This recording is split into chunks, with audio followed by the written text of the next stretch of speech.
بسم الله الرحمن الرحیم. عزیزانو موږ د الله رب العالمین اسماء حسنا دا شروع کړی دي. یو نوم وایو د هغې فضیلت هم ورسره ذکر کوو.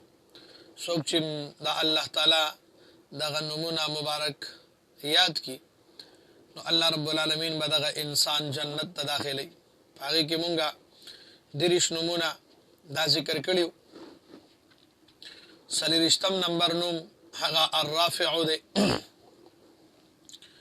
د دې نوم د فضیلت په باره کې راځي چې څوک هم د 14 په نیمه شپه باندې چې کله میاشت دا 14 شپې برابر شي او په 14 شپه باندې دا سپوږمۍ مکمل ګول کېږي، دقې ته 14 د میاشت وایي.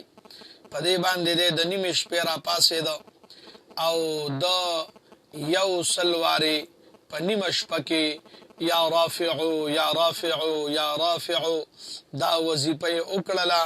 انشاء الله الله پاک به دغه انسان د تمامو انسانانو نه بې نیازه کي.